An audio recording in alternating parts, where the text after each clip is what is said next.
ہمارے یہاں کچھ لوگ کہتے ہیں جی مجھے بابے کی تلاش ہے، کسی نیک آدمی کی، کسی روحانی شخصیت کی. لوگ آپ کے پاس بھی آتے ہیں، تو آپ کو خود بھی کسی کی تلاش رہتی ہے؟ آپ بھی کہتے ہیں کہ یار میں نے کسی کو ڈھونڈنا ہے بابے کو؟ کمال ہے. بات یہ ہے کہ جو آدمی دنیا کا سب سے گنہگار ترین انسان ہے، سب سے کمتر شخص ہے، اس کو تو آپ سب سے زیادہ تلاش رہے گی کہ مجھے کوئی نیک آدمی مل جائے تو میں اس کو کوئی نیکی کی ہلکی سی جھلک میرے اندر بھی آ جائے. تو یہ تلاش تو رہتی ہے جب آدمی کے اندر یہ ایک احساس رہے یا ادراک رہے کہ میں بڑا گنہگار ہوں،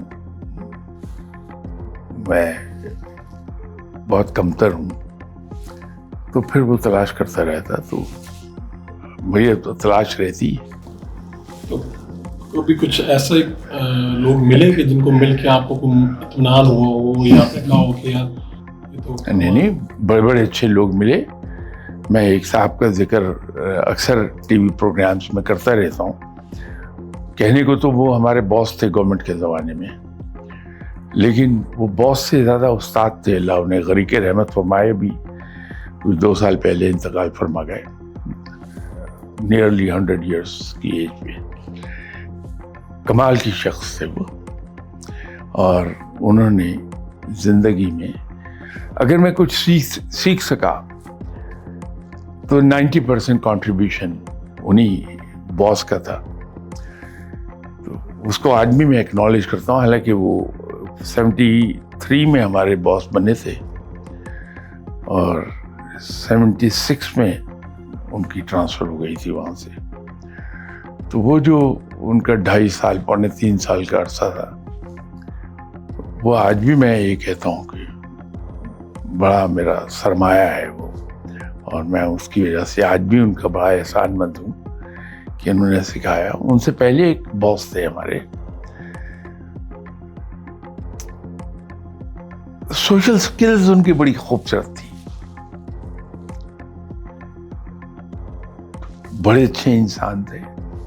یہ جن صاحب کا ذکر کر رہا ہوں، ایس ایم نقی نام تھا ان کا، ڈاکٹر ایس ایم نقی.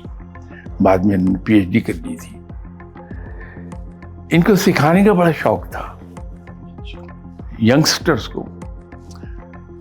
یہ بہت سکھاتے تھے.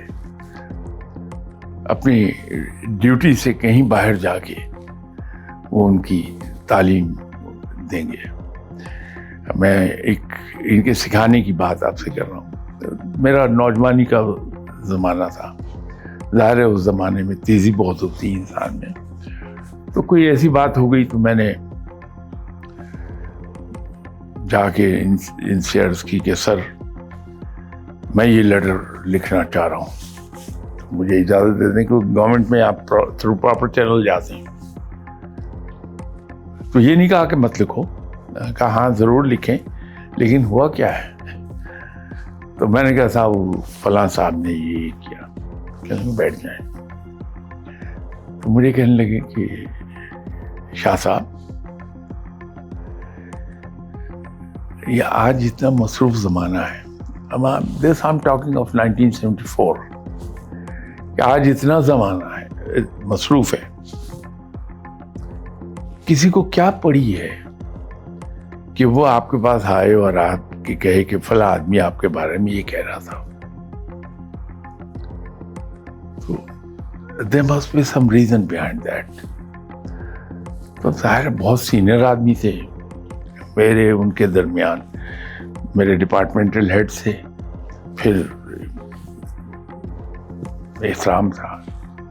سنتا رہا خاموشی سے، احترام سے. کہنے لگے دیکھیں جو شخص آپ کے پاس آیا اتنی دور سے، وقت اس نے اپنا ضائع کیا ہے، پھر پیٹرول بھی پھونکا ہے اپنا، تو اس کا کوئی اپنا مقصد ہوگا. کبھی اس پہ سوچیے. یا تو وہ آپ کو بھڑکانا چاہ رہا ہے، اس کی اپنی اس آدمی سے دشمنی ہے، خود سمجھتا میں اسے I just can't take him on. تو آپ کو استعمال کرنا چاہ رہا ہے، یا سب سے بڑھ کے یہ کہ جو باتیں اس کی زبان سے وہ کہلوا رہا ہے کہ اس نے فلاں فلاں یہ کہا، وہ در حقیقت آپ کو کہنا چاہ رہا ہے خود، لیکن اس میں جرت نہیں ہے، وہ کسی کا نام لے کے کہہ رہا ہے آپ سے. تو آپ کیا اس کے ہاتھ میں بیوقوف بننا پسند کریں گے؟ تو میں نے سلام کیا، نکل آیا کمرے سے. اب یہ 74 کی بات ہے، لیکن 74 آنورڈ یہ سبق اتنا پکا ہو گیا میرے لیے کہ میں زندگی میں کبھی بھڑکا نہیں.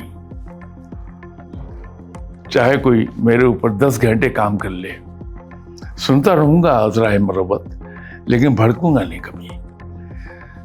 تو انسان ہمیشہ اپنے سے اوپر والوں کی تلاش میں رہتا ہے. اوپر میں علم کے لحاظ سے کہہ رہا ہوں، عہدے نہیں، کیونکہ علم بھی پانی کی طرح نشیب کی طرف ٹریول کرتا.